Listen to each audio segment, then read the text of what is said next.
Hello friends, welcome to my YouTube channel. ഇന്ന് നമ്മളിവിടെ ചെയ്യാൻ പോകുന്നത് ഒരു മധുരസേവയാണ്. അതും കടലമാവ് കൊണ്ടുള്ള പലഹാരമാണ്. അതും നമുക്ക് ഈസിയാണ്, പെട്ടെന്ന് തന്നെ ചെയ്തെടുക്കാം. അത് എങ്ങനെ ചെയ്ത് നോക്കാം. മധുരസേവയ്ക്ക് വേണ്ടത് 1.5 കപ്പ് കടലമാവും 1 കപ്പ് അരിപ്പൊടിയുമാണ് എടുത്തിരിക്കുന്നത്. നമ്മൾ 1 കപ്പ് പഞ്ചസാരയും എടുത്തിട്ടുണ്ട്, കുറച്ച് ഏലക്കയും. ഇത്രയും മതിയാവും. പിന്നെ നമുക്ക് അവസാനം കുറച്ച് പഞ്ചസാര പൊടിച്ചും എടുക്കണം.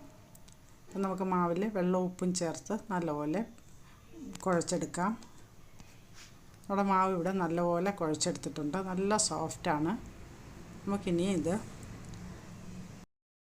സേവനാഴിയിൽ മധുരസേവയുടെ ചില്ലിട്ട് നമുക്ക് പിഴിഞ്ഞെടുക്കാം. മാവ് സോഫ്റ്റ് ആയതുകൊണ്ട് പെട്ടെന്ന് തന്നെ പിഴിഞ്ഞെടുക്കാൻ പറ്റും, ഒരു ബുദ്ധിമുട്ടുമില്ല. ഇത് അധികം മൂക്കേണ്ട ആവശ്യമില്ല. ഈ മാവ് സോഫ്റ്റ് ആയതുകൊണ്ട് പെട്ടെന്ന് കരിഞ്ഞു പോകാം. അതുകൊണ്ട് നമ്മൾ പിഴിഞ്ഞ ഉടനെ പെട്ടെന്ന് തന്നെ നമുക്കത് തിരിച്ചു വിട്ട് കോരിയെടുക്കണം. കളർ ചേഞ്ച് ആവാനൊന്നും നിൽക്കരുത്, ചിലപ്പോൾ കരിഞ്ഞു പോകും. അപ്പം നല്ല കളർ ഇരിക്കുമ്പോൾ തന്നെ നമുക്ക് മൂത്തില്ലാന്ന് തോന്നും, പക്ഷേ അത് ഇരുന്ന് മൂത്തോളും. നമ്മളങ്ങനെ പെട്ടെന്ന് തന്നെ അത് കോരിയെടുക്കണം. നമുക്ക് പിഴിയാനും സിമ്പിളാണ്. പെട്ടെന്ന് തന്നെ മാവ് ടൈറ്റൊന്നും ഇല്ലാതെ പെട്ടെന്ന് തന്നെ പിഴിഞ്ഞെടുക്കാൻ പറ്റും. 1.5 കപ്പ് മാവും 1 കപ്പ് കടലമാവും 1 കപ്പ് അരിപ്പൊടിയാണ് എടുത്തിരിക്കുന്നത്. ആവശ്യത്തിന് ഉണ്ട്, പെട്ടെന്ന് തന്നെ നമുക്കതെല്ലാം ചെയ്തെടുക്കാം. നമുക്കിങ്ങനെ എല്ലാം ഇവിടെ നമ്മൾ വറുത്ത് കോരിയിട്ടുണ്ട്. നമുക്ക് ഈസിയാണ് ഇത് ചെയ്യാൻ, വലിയ ബുദ്ധിമുട്ടേ ഇല്ല. പിഴിയാനും ബുദ്ധിമുട്ടില്ല, വറുത്ത് കോരാനും വലിയ ബുദ്ധിമുട്ടില്ല. അപ്പം നമുക്കിത് കുട്ടികൾക്കൊക്കെ നമ്മൾ വീട്ടിൽ ഉണ്ടാക്കി കൊടുക്കാൻ ശ്രമിക്കണം. പെട്ടെന്ന് ചെയ്യാൻ പറ്റുന്ന ഒരു പലഹാരമാണ്. നമ്മളങ്ങനെ ഇവിടെ എല്ലാം വറുത്ത് കോരി എടുത്തിട്ടുണ്ട്. കുറച്ചിരുന്ന് ഒന്നും കൂടെ അത് മൂത്ത് നല്ല ക്രിസ്പി ആയിട്ട് വന്നിട്ടുണ്ട്. നമുക്കിനി 1 കപ്പ് പഞ്ചസാരയും 1/4 കപ്പ് വെള്ളം കൂടെ ഒഴിച്ചിട്ട് നമ്മളൊന്ന് പഞ്ചസാര ഒരു നൂൽ പാകമാക്കണം.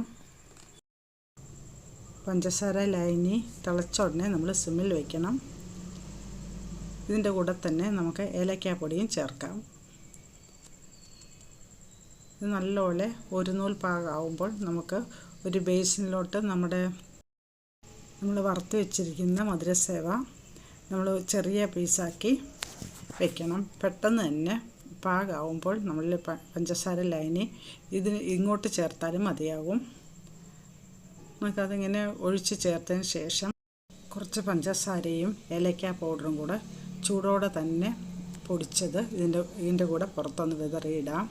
അപ്പോൾ നല്ലപോലെ ആ ചൂടായിട്ടിരിക്കുമ്പോൾ തന്നെ ഇതെല്ലാം നല്ലപോലെ പിടിച്ച് നമുക്ക് കടയിൽ നിന്ന് വാങ്ങിക്കുന്ന പോലെ ഉള്ള മധുരസേവ കിട്ടും. ഗ്ലൂട്ടൻ അലർജിയുള്ള കുട്ടികൾക്കൊക്കെ ഇത് കൊടുക്കാം.